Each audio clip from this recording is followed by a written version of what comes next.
Because John 14:15 says, if you love me, you shall guard my commands.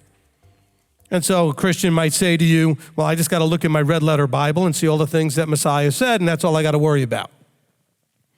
And so if we're to love Elohim with all our heart, mind, and being, and we're going to and understand a connection with commandments, and there's another one of those sentences with love and commandments in it. If you love me, you'll guard my Torah, my commandments.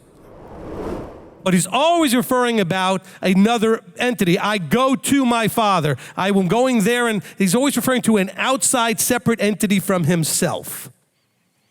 But he's trying to make sure you understand the relationship between the two and what nature they have. The nature being that they are both Elohim. Okay? And so for those out there who want to argue, well, do you believe in the deity of Messiah? Is Messiah God and all this other stuff? Well, he's making that case right here. What works? Believe me because of the instruction, the commandments, the Torah, the ways I've explained these things to you. Remember in Matthew, when Yeshua first starts teaching, he says, you've heard of old this Torah command, I'm going to give you a more full understanding. I'm going to give you a more depth of understanding. I'm not adding anything. I'm going to clarify for you some things about what it means not to murder and not to commit adultery, etc. Believe the works. And people think of the works, when Yeshua says it, they think of only the miracles. He's not talking about the miracles here. Okay, and you've heard me say this in the past. He's not your personal anything.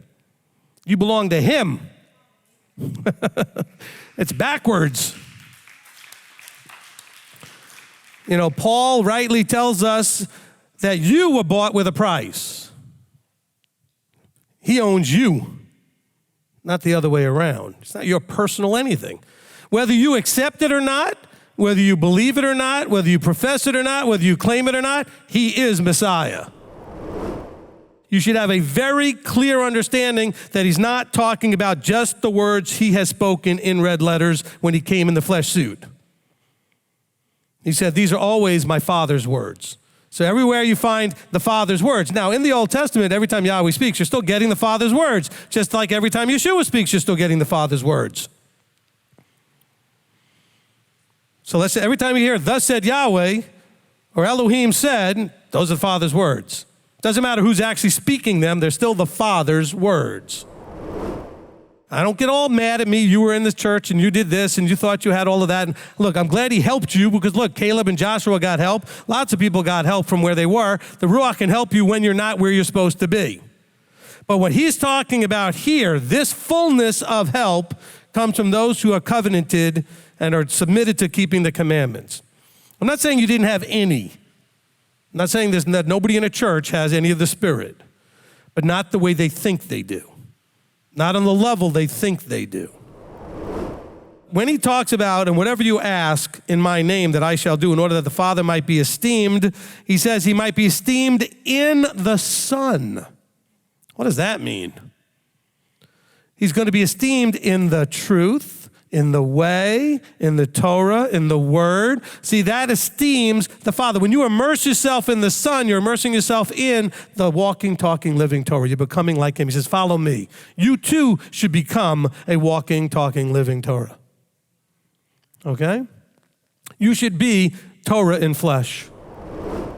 So he's trying to make sure that, again, this is not about circumcision or any other thing. He's simply saying, look, I healed this person completely, which is why you guys are having a fit. But Moses gives you instruction to do things on Shabbat. They walked around Jericho on Shabbat. They had to. They walked around 7 times, 7 days in a row. One of them had to be Shabbat. And so, you know, when you do what Yahweh said, Yahweh does say certain things that need to be done on Shabbat. There are offerings to be done on Shabbat. There are things that you are to do. So if he says to do it, you know, they left Egypt on a holy day. The first day of unleavened bread, essentially, was the holy day. They left on that day. That's a lot of work. Packing and marching and doing all that. But you do what Yahweh says to do. You do it when he says to do it. And that can include things like Shabbat. Now that's powerful to link to everything we see in the Brit Chadashah. The first mention of love, if you love me, keep my commandments, love Elohim with all your heart, is linked to the very clear, and everybody even in Christianity understands the clear example of Abraham with Isaac as being a metaphor for the Father and Mashiach. Offering up his son. For Elohim so loved the world that he gave, right? His only begotten son. So the first mention of love is in that father-son context, and in the context that would have everything to do with what makes our future possible. We need to see, as we're building this whole case for understanding love and its connection to Torah, that we have to first make sure we understand where Yeshua fits into all this. Then we have to understand what love is all about, what it actually is talking about when it talks about love, and how that fits into the mix, and also how we are in relation to that in terms of our growth. And don't be offended if you're a babe in all this. I don't care if you're 70 years old, you can still be a babe in this. And don't worry about the milk, you gotta start with milk. But if all you're doing is sitting back and drinking milk, you're just gonna get fat.